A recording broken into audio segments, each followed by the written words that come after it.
West Berlin is reinventing itself. The pioneer spirit that once pervaded the area has returned, and the 25 Hours Hotel is steeped in it. In just 2 years, a former office building was transformed into a design hotel. The stripped-down look and rough edges are intentional. The concept, urban jungle, a vision co-developed by award-winning designer Werner Eislinger. It's a many-faceted urban jungle, starting with the building's architecture and its location in the city. In the front, where we're sitting, is Breitscheidplatz, urban West Berlin. In the back is the zoo and Tiergarten Park, the jungle, green woods and meadows. And of course, urban jungle also suggests music, subcultures, nightlife. These are the things we want to bring together here. The southern side of the hotel is urban. Cool metallic furnishings dominate the rooms here. The northern side is the jungle, where guests overlook the zoo. The aesthetic in these rooms is warmer, more organic. But all the rooms feel spacious and welcoming.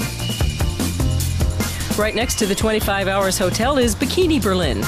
The building has been undergoing a thorough renovation since 2010 and is set to open in April. It too has a view of the zoo. 60 design and fashion shops, cafes, and restaurants are to move in to the 17,000 square meter building from the 1950s, which has heritage status. It's not going to be just any old indoor mall. Our concept has two special aspects. One is pop-up stores. We'll have 20 pop-up boxes that young designers can rent to see whether they can attract a clientele. The other core component of Bikini Berlin is that we're planning to choose which tenants can move onto which floor very carefully. We deliberately chose this historical site because it's a perfect backdrop for a juxtaposition of the established and the new. After the fall of the Berlin Wall, most of the city's regeneration happened in the former East Berlin. Its shabby chic was part of its charm, but a major overhaul was soon underway. New trendy neighborhoods emerged, including the districts of Prenzlauer Berg and Mitte, which were soon thoroughly gentrified, while the western part of the city was neglected. The area around Zoologischer Garten train station, once West Berlin's showcase and central hub, lost significance, especially since 2006, when the station ceased to serve long-distance routes. Now the West is awakening from its Sleeping Beauty phase. Business people and wealthy overseas investors are snapping up real estate. Renowned labels are opening shops and offices on Kurfürstendamm, like Apple. And the owner of Borchards, one of Berlin's best-known inn restaurants, has opened a new restaurant called Gross.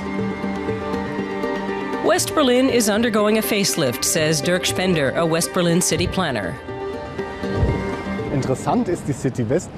The western downtown area is interesting because it's very international and diverse, and it has a mixture of residential buildings, culture, retail shops, offices, and jobs. The quality of this site is very high. We have broad avenues, lots of green park areas, and a great variety of cultural venues and institutions, and that attracts lots of young people.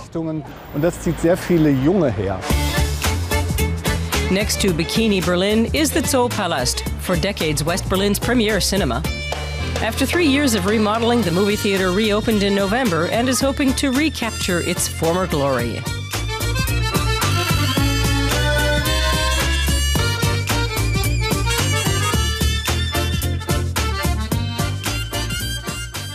The Zoo Palast was very important for West Berlin and for West Berliners. It was the first new big movie house built after the war and served as a venue for the Berlin Film Festival. The Allied forces supported its construction. Many people still remember it and are thrilled to return now. Some of the impetus for West Berlin's new growth came from the 5-star Waldorf Astoria Hotel, which opened last year. There are lots of plans for the coming years.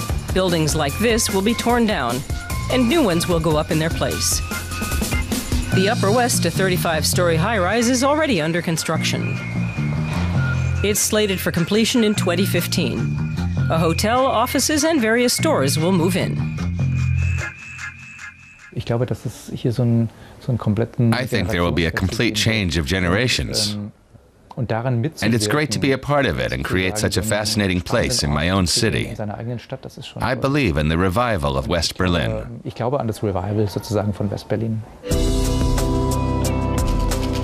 A bar at the top of the 25 Hours Hotel wants to be part of that revival. And it does boast some of the best panoramic views in Berlin.